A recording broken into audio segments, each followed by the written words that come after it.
ഇപ്പോൾ Shri M Swaraj telephone line ചേരുകയാണ്. സ്വരാജ്, എങ്ങനെ അനുസ്മരിക്കുന്നു പ്രിയ സഖാവിനെ?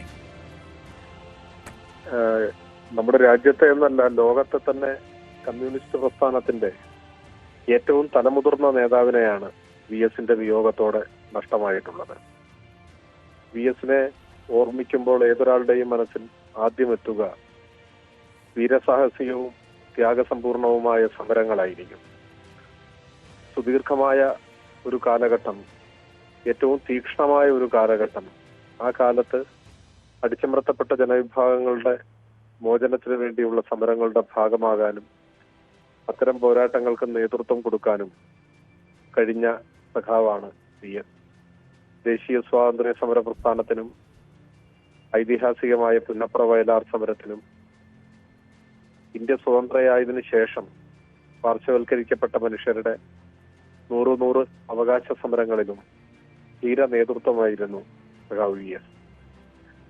ഏറെ വലിയ ഉത്തരവാദിത്വങ്ങൾ ധീരമായി ഏറ്റെടുത്ത് മുൻപോട്ട് പോകാനും അദ്ദേഹത്തിന് സാധിച്ചു. കേരളത്തിന്റെ പ്രതിപക്ഷ നേതാവായും മുഖ്യമന്ത്രിയായും CPIM സംസ്ഥാന സെക്രട്ടറിയായും പോളിറ്റ് ബ്യൂറോ അംഗമായും ഒക്കെ ഓരോ കാലത്തും തന്നിൽ അർപ്പിതമായ ഉത്തരവാദിത്വങ്ങൾ ഊർജ്ജസ്വലതയോടെ ഏറ്റെടുത്ത് മുൻപോട്ട് പോകാൻ അദ്ദേഹത്തിന് സാധിച്ചു. കേരളത്തിൽ നിരവധിയായ സമരങ്ങൾക്ക് വി എസ് നൽകിയ നേതൃത്വം ചരിത്രത്തിൽ അടയാളപ്പെടുത്തപ്പെട്ടതാണ്. കക്ഷി രാഷ്ട്രീയത്തിന് അപ്പുറം അദ്ദേഹം നേതൃത്വം കൊടുത്ത സമരങ്ങൾക്ക് കേരളീയ പൊതുസമൂഹത്തിന്റെ ആകെ പിന്തുണയുണ്ടായിരുന്നു എന്നതാണ് യാഥാർത്ഥ്യം. വി എസ് വിട പറയുമ്പോൾ വി എസിന്റെ സമരസാന്ദ്രമായ ജീവിതത്തിന്റെ ഓർമ്മകൾ തീർച്ചയായും ഇടതുപക്ഷ പ്രസ്ഥാനത്തിനാകെ വഴികാട്ടിയായി മാറും എന്ന കാര്യത്തിൽ സംശയമില്ല. EMSന്റെ വിയോഗത്തിൽ ഒരു പിടി രക്തപുഷ്പങ്ങൾ അദ്ദേഹത്തിന്റെ ഓർമ്മകൾക്ക് മുൻപിൽ അർപ്പിക്കുന്നു. ആദരാഞ്ജലികൾ. ശരി സ്വരാജ്, എന്തായാലും വി എസിന്റെ സമരവീര്യത്തെ പറ്റി തന്നെയാണ് സ്വരാജിനും പറയുവാനുള്ളത്.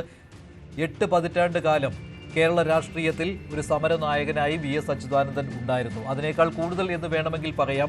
1940 മുൻപേ 1937 തന്നെ 14-ാം വയസ്സിൽ തന്നെ അദ്ദേഹം ഉണ്ടായിരുന്നു. ഒരു സമര ജീവിതത്തിലേക്ക് അദ്ദേഹം കടന്നിരുന്നു, രാഷ്ട്രീയ ജീവിതത്തിലേക്ക് കടന്നിരുന്നു. 1940-ലാണ് അത് അടയാളപ്പെടുത്തിയിരിക്കുന്നു, തുടക്കം അടയാളപ്പെടുത്തിയത് എന്ന് മാത്രം. ട്രേഡ് യൂണിയൻ രംഗത്തേക്ക് കടന്നു വന്ന് പി കൃഷ്ണപിള്ളയുടെ നിർദ്ദേശപ്രകാരം കർഷക തൊഴിലാളികളെയും തൊഴിലാളി പ്രസ്ഥാനത്തെയും കെട്ടിപ്പടുക്കുന്നതിന് വേണ്ടി ആലപ്പുഴയിലേക്ക് അയച്ച വി എസ് അച്യുതാനന്ദൻ അങ്ങനെ സമര തീച്ചുളയിലായിരുന്നു അദ്ദേഹത്തിന്റെ ജീവിതം. അതേക്കുറിച്ചുള്ള വിശദമായ കാര്യങ്ങൾ ഓരോരുത്തരും അനുസ്മരിച്ചു കൊണ്ടിരിക്കുകയാണ്. അദ്ദേഹത്തിന്റെ സമര പോരാട്ടങ്ങൾക്ക് ഇടവേളയില്ലായിരുന്നു എന്നതാണ് ഏറ്റവും വലിയ പ്രത്യേകത. പാർട്ടിയിൽ സംഘാടന മികവ് കൊണ്ട് അദ്ദേഹം ഉയർന്നു വരികയും പിന്നീട് തെരഞ്ഞെടുപ്പ് രാഷ്ട്രീയത്തിലേക്ക് കടന്നപ്പോൾ അവിടെയും അദ്ദേഹത്തിന് ഇടവേള ഉണ്ടായിരുന്നില്ല.